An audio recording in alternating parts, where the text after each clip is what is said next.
1 Samuel capítulo 6.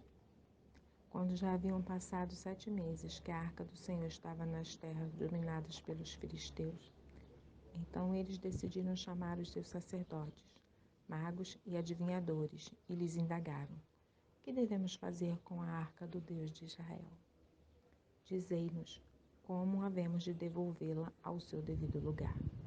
Então, aqueles sábios lhes orientaram: que desejais devolver adequadamente a arca do Deus de Israel, não a envieis vazia, porém, mandai com ela uma oferta generosa pela reparação de culpa. Assim sereis curados e sabereis porque a mão do Deus de Israel persiste em castigá-los. Diante disso, os líderes filisteus perguntaram: mas qual deve ser a reparação que haveremos de pagar? Responderam-lhes: de acordo com o número dos príncipes filisteus, 5 esculturas em ouros no formato de tumores e 5 de ratos, porquanto foi essa a praga que vós e os vossos governantes sofrestes. Fazei imagem dos vossos tumores e imagem dos vossos ratos, que devastaram a vossa terra, e dai glória ao Deus de Israel.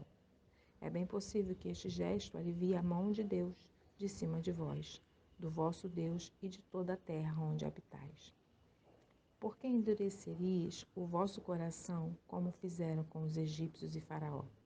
Somente quando Deus os tratou com grande rigor e humilhação, foi que eles deixaram os israelitas seguirem o seu caminho. Portanto, agora, tomai e preparai um carro novo e 2 vacas com cria, sobre as quais não tem ainda sido colocada qualquer tipo de canga. Atrelai as vacas à carroça e mandai os bezerros de volta ao curral. Tomai, então, a arca de Deus e colocai-a sobre a carroça. Quanto aos objetos de ouro que estais enviando como oferta pela culpa, depositá-los-ei numa caixa forte ao lado da arca, e a deixareis partir. Observai atentamente, porém, se o carro tomar o caminho em direção à cidade de Bet-Shemesh. Isso significa que foi o Deus dos israelitas que, de fato, nos mandou todo este terrível mal. Entretanto, se isso não acontecer, então quer dizer que não foi ele quem nos castigou com toda esta praga, e sim que ela veio por acaso. E os filisteus fizeram o que os sacerdotes e feiticeiros haviam orientado.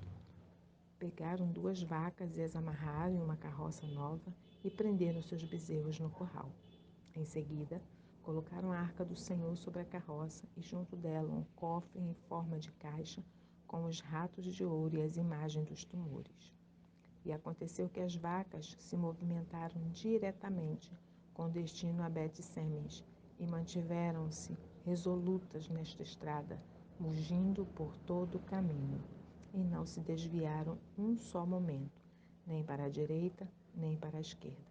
Os governantes e líderes dos filisteus as seguiram até a fronteira de Bet-Shemesh.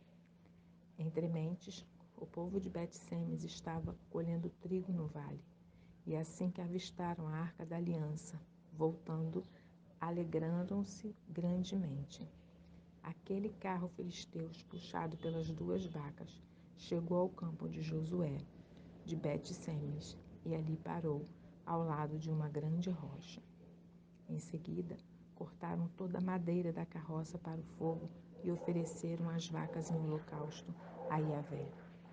Então, os levitas desceram a arca do Senhor e o cofre com os objetos de ouro e haviam depositado tudo sobre a grande pedra. E naquele dia, o povo de Bet-Shemesh apresentou ao Senhor ofertas que foram totalmente queimadas e também sacrifícios de animais. Os 5 príncipes filisteus observaram tudo isso e no mesmo dia retornaram para Ecrom. As esculturas de ouro simbolizando os tumores que os filisteus pagaram em reparação pelos seus pecados contra o Senhor foram destinadas uma por cidade, e assim enviaram uma peça de ouro para Asdod, Gaza e Ecrom. O número dos ratos de ouro foi de acordo com o número de cidades filisteias que pertenciam aos 5 príncipes filisteus, isto é, tanto as cidades fortificadas, protegidas por muralhas, como as aldeias e os povoados vizinhos. A grande pedra sobre a qual depositaram a arca do Senhor é, até os nossos dias, uma testemunha do campo de Josué de Bet-Semes. No entanto, 70 homens de Bet-Semes, sendo que 50 deles eram daqueles que andam aos milhares, filhos de Jeconias, cometeram o pecado de olhar para dentro da arca de Yahvé, e por este motivo o Senhor os matou. E o povo muito se lamentou, chorou e ficou de luto por causa dessa grande matança que Deus fez cair sobre sua gente. Então os habitantes de Bet-Semes exclamaram: quem poderá, de agora em diante, permanecer na presença de Yahvé, o Deus Santo? Para quem deveremos enviar a sua arca, a fim de que ele se afaste de nós? Em seguida, mandaram mensageiros aos moradores de Quiriate-Jearim com estas palavras: os filisteus restituíram a arca da aliança do Eterno.